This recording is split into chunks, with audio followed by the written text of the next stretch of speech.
So, right, let me start off with a little bit of a demo. So I've dreamed up this part, and hopefully we get the right one. So I've put this part together, and I've just generated a quick simulation. We've got 2 load cases, so we should have a what I've called straight pull, and we've also got a twisted load case. So straight pull, all we're doing is basically putting a bearing load, and we're going to apply a force this way. And the twisted case, I've just applied a bearing load on one side. And this is just to get us some result data that we can start having a look at and deciding what we want to do with it. If I have a quick look at the results. Thank you. Yeah, it'll be a little bit easier with a mouse than a trackpad. So let's just grab some results. So, in data, perfect. So just to give you an idea of what the results set looks like, so we've got our straight pull, and we can have a look at things like displacements. And most of the time in this this sort of demo set, I'm going to be looking at displacements here, just because it's nice and simple, and we can sort of we can understand what's going on. And then if we have a quick look at our twisted case, we can see we've got sort of a non sort of not a straight load case at all. It's sort of asymmetric.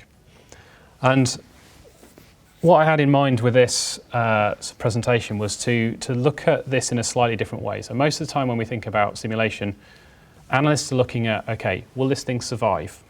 If I put this force in it, is it going to survive that force, or is it going to survive so many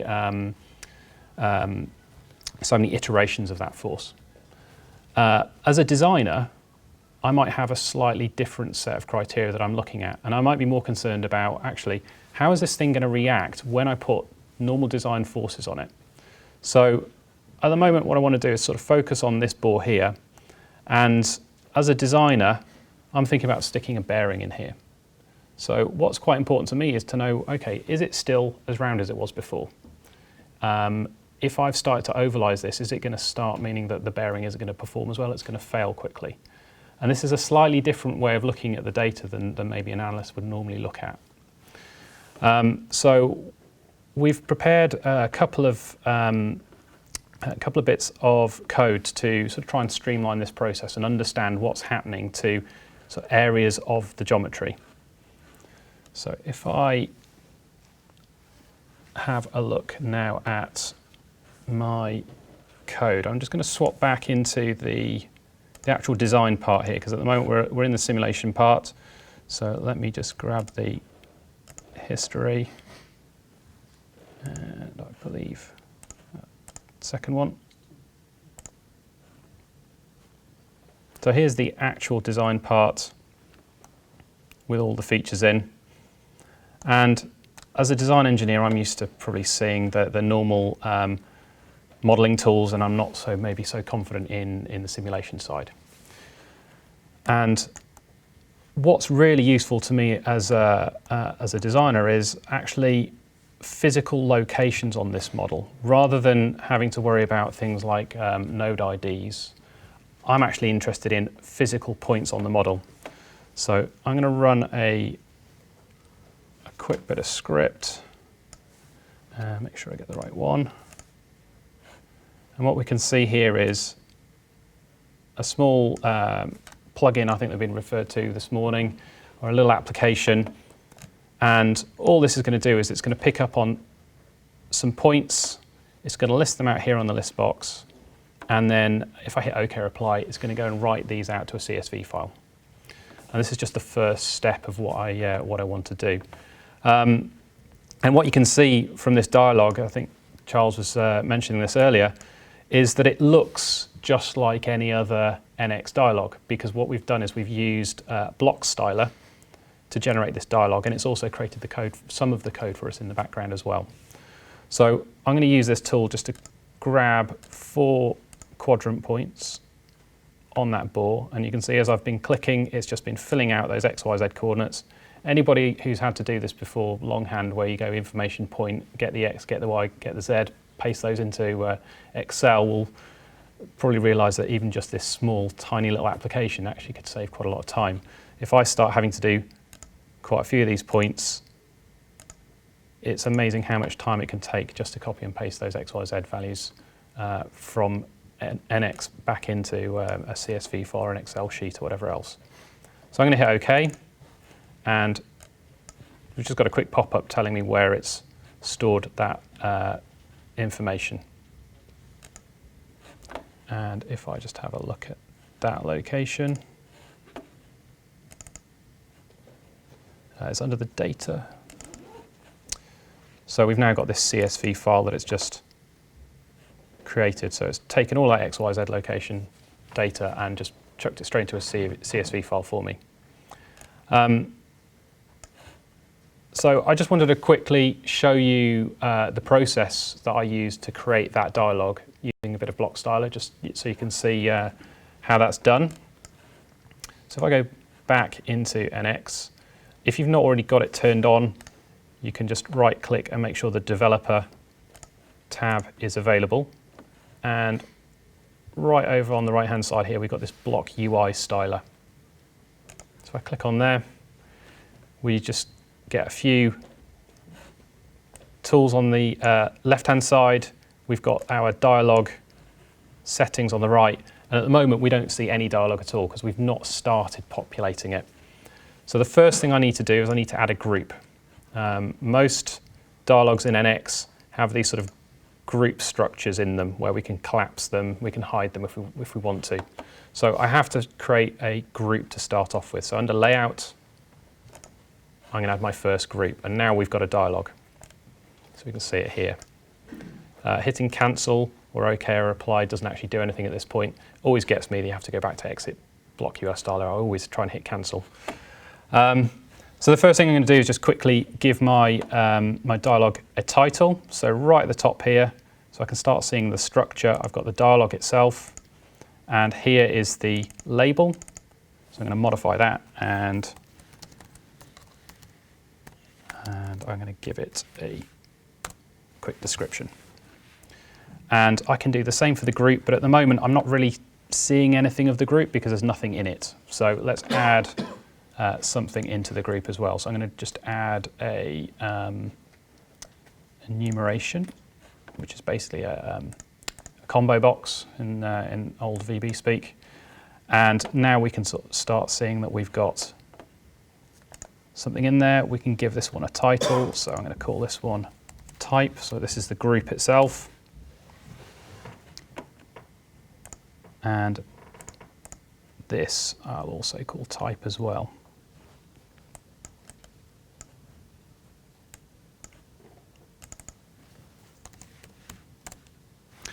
So you can see now we've got a label of type, and if we wanted to, we can actually hard code some initial values in here.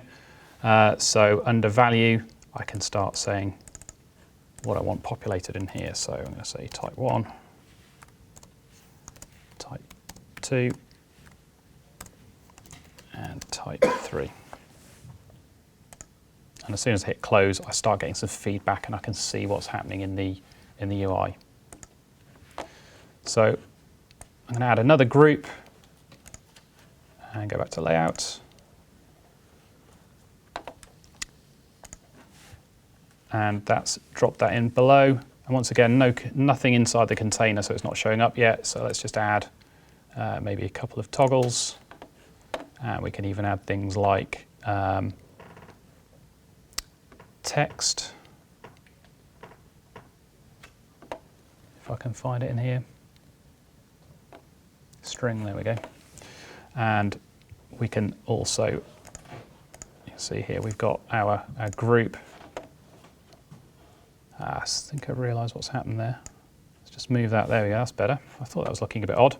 So that enum hadn't actually been placed in the group, I'd accidentally added it to the dialog, which is why we didn't have the top bar of the group there. So because it didn't have anything, it just doesn't show up. So you can just drag and drop these things around and get them in the right location. So very quickly I can go in here and I can start building up a UI that's going to look exactly like NX. And when I then save that,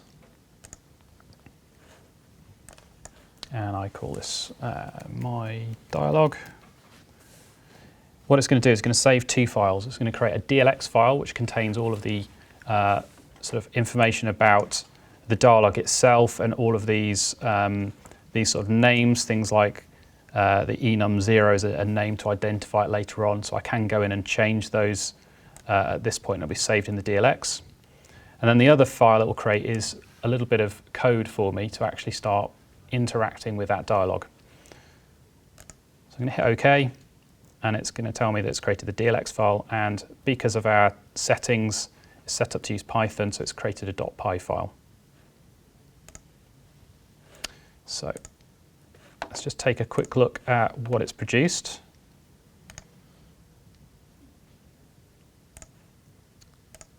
And we'll use VS Code to have a look at this. So this is it a bit small on there? Let's just.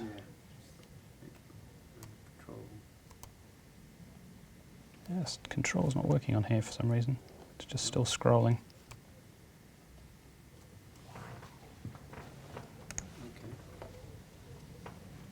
Can people just about make that out at the back? Is that all right? It's a bit small. So this is just to give you an idea of what it's automatically generated. We get a lot of commenting at the top, telling us sort of who did it, where the file came from, the date, and things like that.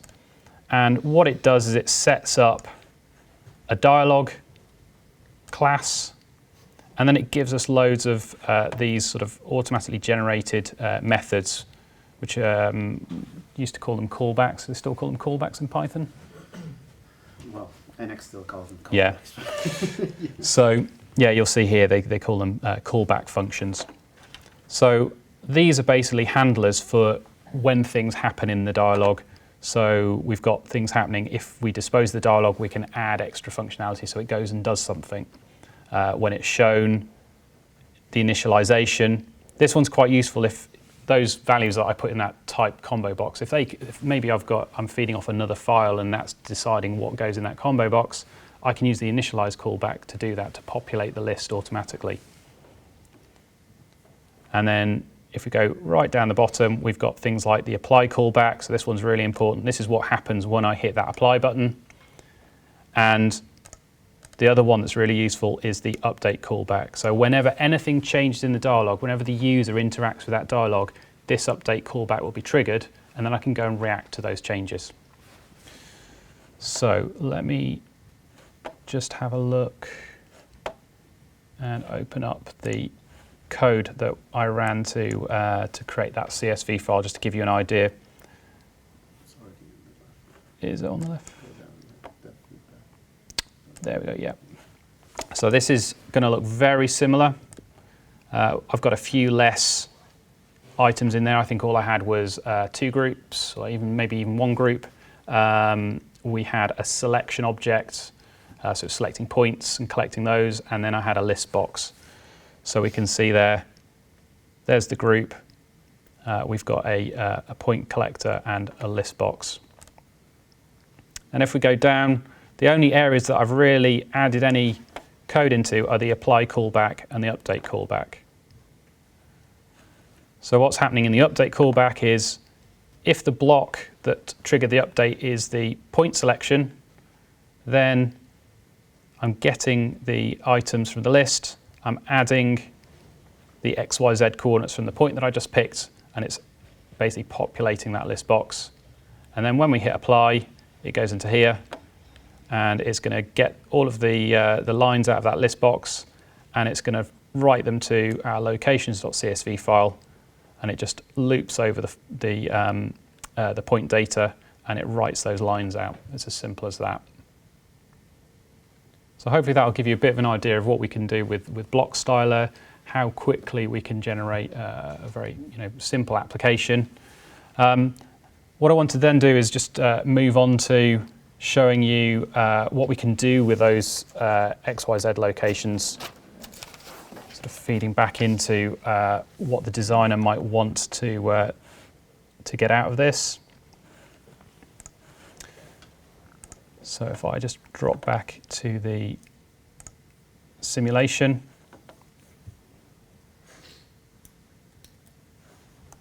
so armed with those sort of points of interest, what I want to do now is I want to take those locations. I don't want to export them out to a CSV file again, because I might be wanting to use that. Either I've got some interesting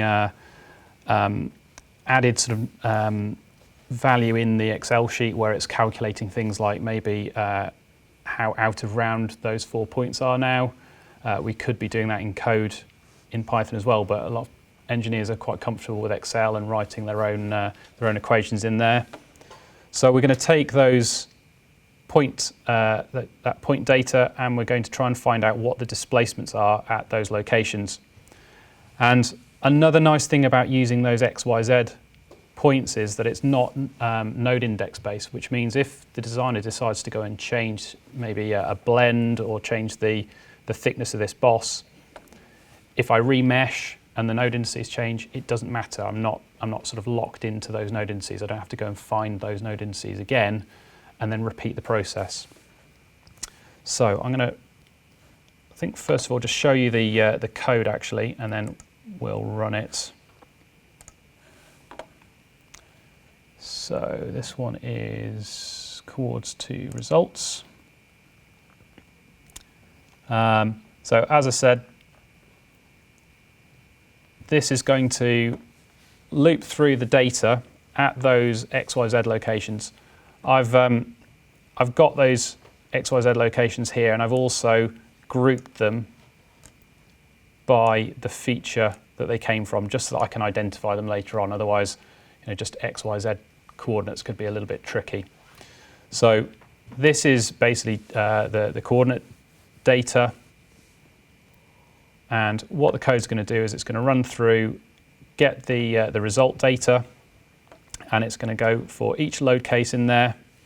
It's going to loop over the load cases. So we've only got 2 here, but we could have far more. And it will go through each iteration.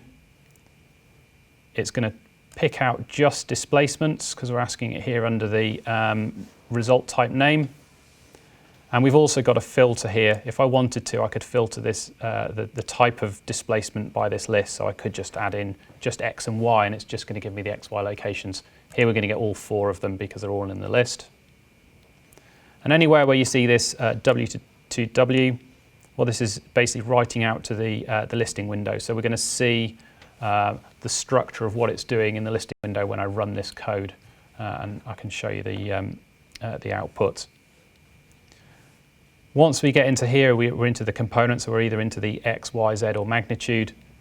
We're then going to loop over those coordinates, and using one really nice line of code, came in NX12, it's this one here, we can ask the results at a given location by X, Y, Z instead of by node indices.